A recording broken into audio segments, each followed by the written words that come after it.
Hello guys, स्वागत है आपका एक और नई वीडियो में। होपफुली आप सब बढ़िया होंगे। तो मेरा नाम है गुरप्रीत, आप देख रहे हैं you me and England's life. तो आज की ये जो वीडियो है वो होने वाली है UK visitor visa specially for 10 year. 10 year के विजिटर वीज़ा के लिए क्या कॉस्ट है, क्या प्रोसेस है, क्या आप इस विजिटर वीज़ा पे आके यहाँ पे कर सकते हो, क्या बिल्कुल नहीं कर सकते, ईच एंड एवरीथिंग इस वीडियो में कवर होने वाला है। तो अगर आप यूके में ऑन विजिटर वीज़ा आना चाहते हो स्पेशली फॉर लॉन्ग टर्म, तो ये वीडियो आपके लिए रहने वाली है। Watch this video till the end. और उससे पहले अगर आप मेरे चैनल को फर्स्ट टाइम विजिट कर रहे हो, आपने मुझे सब्सक्राइब नहीं करा, तो आप मेरा चैनल सब्सक्राइब कर सकते हो for more informative video specially about UK life, UK visas. अगर आप यूके में आ चुके हैं तब भी ये चैनल आपके लिए हेल्पफुल होगा, और अगर आप आने का प्लान कर रहे हैं देन इस चैनल पर डेफिनेटली आपको काफी ऐसी वीडियोस मिल जाएंगी जो किसी ना किसी वे में आपकी हेल्प जरूर करेंगी। तो do subscribe guys if you are new at my channel. तो अब स्टार्ट करते हैं मेन टॉपिक के बारे में। सबसे पहले मैं बात करूंगी कि यूके का विजिटर वीजा किसे मिल सकता है एंड क्या होता है। तो जो यूके का विजिटर वीजा होता है उसे बोला जाता है standard visitor visa, tourist visa भी इसे ही बोलते हैं लोग। तो इसकी जो ड्यूरेशन होती है वो डिफरेंट होती है। मिनिमम 6 मंथ से लेके मैक्सिमम 10 ईयर के लिए आपको ये वीजा मिल सकता है। उसके अलावा इसे कुछ अलग अलग ड्यूरेशन में डिवाइड करा हुआ। तो नॉर्मली यूके में आप जो विजिटर वीजा अप्लाई करते हो वो होता है फॉर 6 मंथ, जिसमें आपको 6 मंथ का वीजा मिलता है फॉर विजिट, किसी भी रीजन के कारण हो सकती है, फॉर फैमिली, और अगर आप नॉर्मल भी यूके में विजिट करना चाहो तो आपको 6 मंथ का वीजा मिलता है। और अगर आपका कोई मेडिकल रीजन है, काफी लोग यूके में मेडिकल रीजन के कारण आते हैं, स्पेशली ट्रीटमेंट करवाने के लिए, किसी डिसीज का या फिर किसी और ट्रीटमेंट के लिए आते हैं, जिसमें कि ऑफकोर्स आपको सर्टेन डॉक्यूमेंट देने पड़ेंगे कि आप जो भी यहाँ पे ट्रीटमेंट लेने वाले हो आप उसे अफोर्ड कर पाओ, आपके पास इनफ फंड है। तो वो थोड़े से डिफरेंट इसकी जो रिक्वायरमेंट है वो होती है। एनीवे इस पर्पस के लिए जो आपको वीजा है वो 11 मंथ का मिलता है। और इसके अलावा जो 12 मंथ का वीजा होता है, 1 ईयर का वीजा है, वो आपको तब मिलता है अगर आपने यहाँ पे किसी शॉर्ट टर्म कोर्स के लिए आना है। तो किसी डिप्लोमा के लिए अगर आपने आना है, ये स्टडी वीजा नहीं होता, ये ओनली विजिटर वीजा होता है जिसमें आप शॉर्ट टर्म कोर्स करते हो। किसी ने थोड़े दिन पहले मुझे एक रिजेक्शन लेटर सेंड करा था एंड उन्होंने बोला कि हमारा स्टडी वीजा रिजेक्ट हो गया है, ये हमारे कंसल्टेंट ने बताया, और वीजा अप्लाई कर सकते हैं। तो जो उन्होंने रिजेक्शन लेटर भेजी वो मेरे लिए थोड़ा सा शॉकिंग था, क्योंकि एक्चुअली में वो स्टडी वीजा था ही नहीं।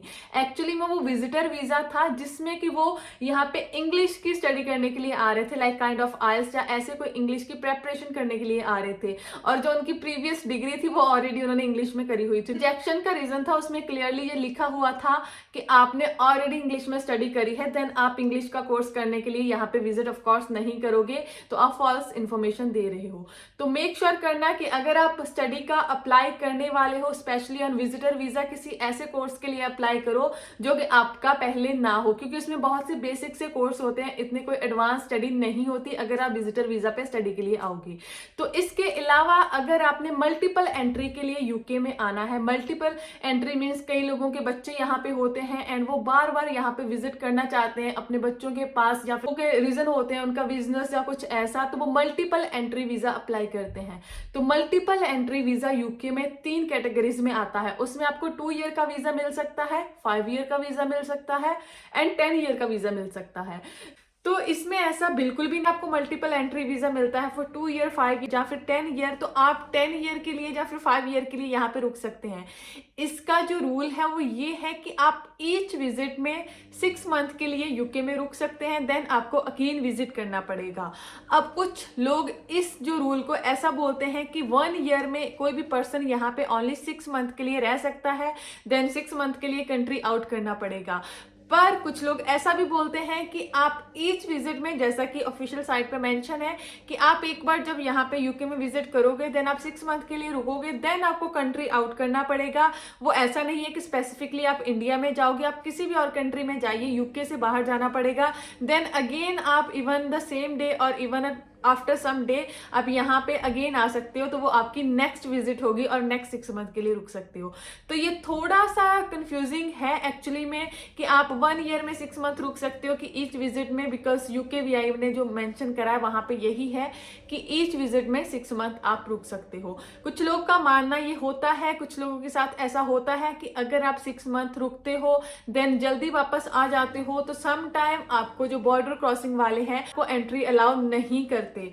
तो ये डिपेंड करता है आपके लक पे कि आपको एंट्री मिलती है कि नहीं मिलती है। पर जो नॉर्मली लोग करते हैं वो यही करते हैं कि 1 ईयर में 6 मंथ के लिए यहाँ पे रहते हैं, देन अगेन नेक्स्ट ईयर में यहाँ पे मूव करते हैं। अब मैं बात करूंगी कि इस वीजा को लेने के लिए क्या रिक्वायरमेंट होती है। तो सबसे मोस्ट इंपॉर्टेंट जो रिक्वायरमेंट होती है वो यही होती है कि आपने ये प्रूव करना होता है कि जितना भी आपको वीजा मिल रहा है उस वीजे की ड्यूरेशन के खत्म होने से पहले ही आप यूके को छोड़ दोगे। उसके लिए आपको कोई भी रीजन देना पड़ सकता है। आपकी बैक कंट्री में आपका कोई काम, बिजनेस, कोई जॉब, कोई आपके टाइज, कुछ भी हो सकता है वो रीजन, बट आपके पास सॉलिड रीजन होना चाहिए। अगर वो सॉलिड रीजन आप नहीं प्रूव करते, इवन तो चाहे आपके फंड भी नॉर्मल है, सब सही है, तब भी आपका वीजा रिजेक्ट हो सकता है। जो सेकंड होता है वो ये होता है कि आपके पास इनफ फंड्स हो। ने ये शो करना होता है कि जो भी आपकी ड्यूरेशन है, जिस भी ड्यूरेशन के लिए आप यूके में आ रहे हो, उसके लिए आपके पास इनफ फंड है। आपको कोई, या फिर आप खुद आप सेल्फ फंडेड हो, देन आपके पास, अदरवाइज अगर कोई आपको सपोर्ट कर रहा है, लाइक आपका कोई फैमिली मेंबर, आपके बच्चे, अगर आप अपने पेरेंट्स को बुला रहे हो, कोई भी हो, पर जो भी है उनको ये प्रूव करना पड़ेगा कि उनके पास इनफ मनी, इनफ फंड है आपको यूके में सपोर्ट करने के लिए। आपको ये शो करना पड़ता है कि जो भी आपके जर्नी की कॉस्ट है उसे आप पे करने के लिए एबल हो। फिर चाहे वो आपकी फ्लाइट टिकट है या फिर किसी और मेथड के थ्रू अगर आप आ रहे हो, तो आपको ये शो करना पड़ता है कि आपके पास इतनी कॉस्ट है कि आप उस जर्नी को अफोर्ड कर पाओ। ये आप खुद भी कर सकते हो, और जो आपको सपोर्ट कर रहा है, जो आपके फंड शो कर रहा है, आपको फंड कर रहा है, या फिर उनको ये चीज शो करनी पड़ती है। जो इसके बाद नेक्स्ट, अगर आपने मल्टीपल एंट्री के लिए अप्लाई करना है या फिर मल्टीपल टाइम यूके में एंटर करना है, तो आपको ये मेक श्योर करना पड़ता है कि आप एग्जैक्टली राइट टाइम से यूके को लीव कर जाओ, सो दैट आपको नेक्स्ट एंट्री के लिए कोई भी प्रॉब्लम ना आए। या फिर अगर आप 1-2 बार विजिट कर चुके हो और अगर आप एक्सटेंडेड अपने टाइम से ज़्यादा यहाँ पे रहते हो, देन आपको की जो मेन रिक्वायरमेंट है वो फुलफिल नहीं होगी। करिए, आई नो काफ़ी लोग कंफ्यूज होंगे डॉक्यूमेंट्स को लेके कि इन रिक्वायरमेंट को फुलफिल करने के लिए हम कौन से डॉक्यूमेंट्स दे सकते हैं, स्पेशली प्रॉपर्टी के, पेंशन के, या फिर जो भी सैलरी के डॉक्यूमेंट है वो एग्जैक्टली कौन से डॉक्यूमेंट आप दे सकते हो किस बिजनेस में। उसके लिए मैं एक सेपरेट वीडियो बनाऊंगी, पार्ट 2। अगर आप उसके बारे में कंफ्यूज है तो आप उस वीडियो को कैसे देख सकते हो, जिसमें मैं प्रॉपर डॉक्यूमेंटेशन के बारे जो इन्फॉर्मेशन है वो मैं शेयर करूंगी। क्योंकि अगर इस वीडियो में मैंने सब कुछ डाला तो ये वीडियो काफ़ी लंबी हो जाएगी, तो उसे मैं सेकंड वीडियो के लिए छोड़ रही हूँ। तो अब मैं बात करूंगी, एक मोस्ट कॉमनली जो क्वेश्चन मुझसे पूछा जाता है कि क्या हम विजिटर वीजा पे आके इसे किसी और वर्क वीजा में कन्वर्ट कर सकते हैं। तो आंसर इज नो। किसी भी शॉर्ट टर्म वीजा को स्पेशली इन टियर 2 स्पॉन्सरशिप में कन्वर्ट नहीं करा जा सकता। जो टियर 2 स्पॉन्सरशिप की एलिजिबिलिटी है उसमें क्लियरली मेंशन है कि आप किसी भी शॉर्ट टर्म वीजा को इस वीजा कैटेगरी में चेंज नहीं कर सकते। बहुत सारे कंसल्टेंट ये रॉन्ग इन्फॉर्मेशन देते हैं लोगों को कि आप टूरिस्ट वीजा पे चले जाना, फिर आप अपना वीजा वहां पे स्विच कर लेना, तो ऐसा पॉसिबल नहीं है यूके में स्पेशल। तो अब मैं बात करूंगी कि किस रीजन के कारण आप यहाँ पे आ सकते हो और आप क्या कर सकते हो अगर आप टूरिस्ट वीजा में यहाँ पे आते हो, क्या करना आपको अलाउड होता है। तो उसमें फर्स्ट होता है of course for tourism purpose, for example holiday और वेकेशन के लिए आप यहाँ पे आ सकते हो। टू सी योर फैमिली और फ्रेंड्स, किसी भी अपनी फैमिली मेंबर या फ्रेंड को मिलने के लिए आप यहाँ पे आ सकते हो टूरिस्ट वीजा पे। थर्ड है, आप यहाँ पे जब आते हो आप वॉलंटियर के लिए किसी भी चैरिटी के साथ रजिस्टर्ड होके काम कर सकते हो, एक्सपीरियंस गेन कर सकते हो। इसके अलावा आप यूके से अगर आपने किसी और कंट्री में जाना है, समटाइम जो फ्लाइट होती है वो ट्रांजिट्स होती हैं, उसके कारण आप यहाँ पे टूरिस्ट वीजा अप्लाई कर सकते हो। और उसके अलावा आप यहाँ पे सर्टन बिजनेस एक्टिविटीज भी कर सकते हो। काफी बिजनेसमैन यहाँ पे टूरिस्ट वीजा अप्लाई करके आते हैं, जिसमें उनकी मीटिंग्स हो सकती हैं, इंटरव्यूज हो सकती हैं, उस पर्पज के लिए भी आप टूरिस्ट वीजा अप्लाई कर सकते हो। इसके यहाँ पे रिक्रिएशन कोर्स कर सकते हो जो कि 30 डेज का हो सकता है। रिक्रिएशन कोर्स में यहाँ पे डिफरेंट एक्टिविटीज आती हैं, जैसे जो कि डांस वगैरह में, या फिर ऐसे कोई भी एक्टिविटीज, ऐसा कोई भी कोर्स आप कर सकते हो जिसमें आप कुछ नया सीखो। इसके अलावा आप यहाँ पे स्टडी के लिए आ सकते हो, प्लेसमेंट में आ सकते हो, या फिर अगर आपका कोई स्टडी में कोई स्पेसिफिक एग्जाम है जो यहाँ आके आपने देना है, तो उसके लिए आप यहाँ पे विजिट कर सकते हो on tourist visa. And third है, यहाँ पे जो सीनियर डॉक्टर है, डेंटिस्ट है, वो यहाँ पे एज ए एकेडमिक आ सकते हैं टूरिस्ट वीजा पे। एंड लास्ट है आपका मेडिकल रीजन, अगर आपकी कोई ऐसा ट्रीटमेंट है जो कि यूके आके होना है, तो उसके लिए भी आप यहाँ पे टूरिस्ट वीजा लेके विजिट कर सकते हो। तो अब मैं बात करूंगी कि कौन सी चीजें आप टूरिस्ट वीज़ा पे अगर आ रहे हो तो आपको करना बिल्कुल भी अलाउ नहीं होता। तो उसमें होता है कि आप पेड अनपेड कोई भी ऐसा काम नहीं कर सकते किसी भी ऑर्गेनाइजेशन के साथ, या फिर सेल्फ एम्प्लॉयड लाइक खुद का कोई बिजनेस जहाँ पे आके बिल्कुल भी आप नहीं कर सकते। इसके अलावा आप यहाँ पे जितने भी पब्लिक फंड होते हैं उन पे आपका कोई भी राइट नहीं होता। नेक्स्ट इज, जितना आपको वीजा मिला है उससे ज्यादा ड्यूरेशन के लिए आप यहाँ पे स्टे नहीं कर सकते। और इसके अलावा आप यहाँ पे आके किसी यहाँ के लाइक लड़का लड़की के साथ शादी नहीं कर सकते। सिविल पार्टनर के साथ यहाँ पे आके आप शादी नहीं कर सकते। अगर आपने ऐसा करना है तो उसके लिए एक डिफरेंट वीजा होता है। अगर आप शादी के पर्पज के लिए यहाँ पे आ रहे हो तो वो नॉर्मल टूरिस्ट वीजा लेके आप यहाँ पे नहीं आ सकते। तो अब मैं बात करूंगी कि क्या प्रोसेस होता है और कितनी कॉस्ट होती है टूरिस्ट वीज़ा के लिए। तो जो प्रोसेस है वो सिंपल सा है, पर पहले मैं कॉस्ट बता देती हूँ। मंथ के लिए आ रही हो तो जो आपकी वीज़ा फीस होगी वो ओनली 100 पाउंड होगी। और अगर आप आ रहे हो 11 मंथ के लिए फॉर मेडिकल रीजन तो आपकी जो वीज़ा फीस है वो 200 होगी। अगर आप मोर देन 11 मंथ, 1 ईयर के लिए आ रहे हो, 12 मंथ के लिए आ रही हो फॉर एकेडमिक रीजन, तो जो आपकी कॉस्ट होगी वो 200 होगी आपकी वीजा फीस। तो अगर आप more than 1 year means 2 year के लिए आप यहाँ पे आ रहे हो, जो आपकी कॉस्ट होती है वो 376 होती है, 376 पाउंड। 5 ईयर के लिए अपना टूरिस्ट वीजा अप्लाई करते हो, जो कॉस्ट होती है वो 670 होती है। एंड अगर आप 10 ईयर के लिए अपना वीजा अप्लाई करना चाहते हो तो जो कॉस्ट होती है वो 837 होती है। वीजा फीस है वो इतनी ज्यादा नहीं होती टूरिस्ट वीजा के लिए। और रही बात प्रोसेसिंग की एंड कंसल्टेंट की कॉस्ट की, तो यूके वीजा की जो प्रोसेसिंग है वो बहुत ही सिंपल है। नॉर्मली आपने ऑनलाइन जाके, आपको हर चीज ऑनलाइन मिल जाएगी, फॉर्म फिल करना है एंड उसके बाद आपकी बायोमेट्रिक होगी एंड आपका रिजल्ट आ जाएगा।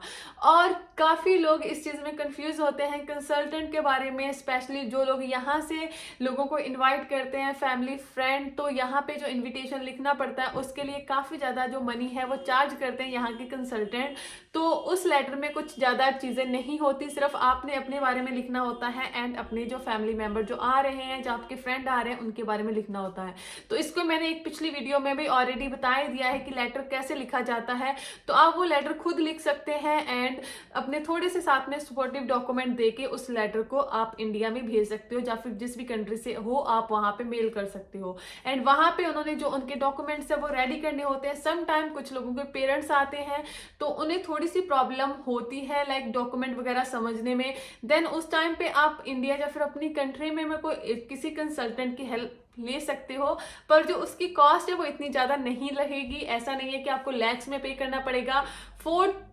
5 to 10,000 इंडियन रुपीज इनफ होता है किसी भी कंसल्टेंट को देने के लिए। अगर कोई आपसे इससे ज्यादा चार्ज कर रहा है तो इट मीन्स आपको उससे अपनी फाइल नहीं लगवानी, क्योंकि इसमें कोई भी ऐसी रॉकेट साइंस नहीं है। सिर्फ एक वीजा फॉर्म है जो फिल करना है उन्होंने एंड थोड़े से जो डॉक्यूमेंट है वो सॉर्ट करने, दैट्स इट, इतना ही काम है।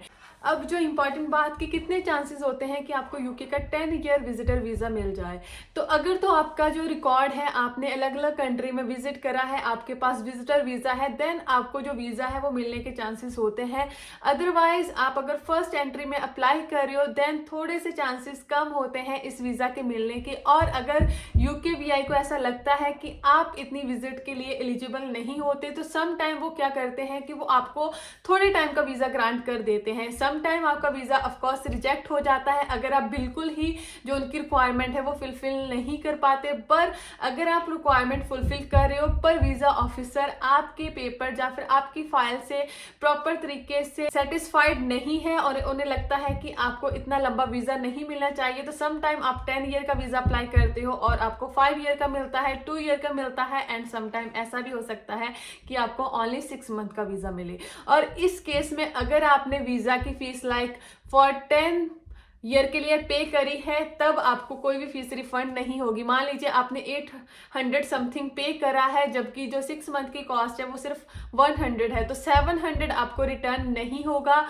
वो आपके स्पॉइल हो जाएंगे पर आपको 6 मंथ का वीजा मिलेगा। सिमिलरली अगर आपका वीजा रिजेक्ट होता है तो जो भी फीस है वो रिफंडेबल नहीं होती, वो आपको वापस नहीं मिलती। इसीलिए बोला जाता है कि अगर आपने फर्स्ट टाइम अप्लाई करना है, फर्स्ट टाइम आप किसी कंट्री में जा रहे हो, स्पेशली यूके आ रहे हो, आपके आपके पास कोई इतनी बड़ी ट्रैवल हिस्ट्री नहीं है, देन आप अवॉइड करो डायरेक्टली 10 ईयर वीजा अप्लाई करने के लिए। देन आप यूके में 2 to 3 टाइम अगर आप स्मॉल एंट्रीज का 6 मंथ का वीजा अप्लाई करके आते हो, आपकी ट्रैवल हिस्ट्री बन जाए, उसके बाद आप 5 ईयर या फिर 10 ईयर का वीजा अप्लाई कर सकते हो। तो गाइस ये थी आज की वीडियो। होपफुली आपके काफी डाउट क्लियर हो गए होंगे। हो फॉलो कर सकते हो ऑन इंस्टाग्राम, आप मेरा फेसबुक का ग्रुप भी ज्वाइन कर सकते हो एंड आप मेरा सेकंड चैनल भी सब्सक्राइब कर सकते हो। इन सारी चीजों का जो लिंक है वो नीचे आपको डिस्क्रिप्शन में मिल जाएगा। तो मिलते हैं नेक्स्ट वीडियो में। Till then keep subscribing, keep supporting, bye.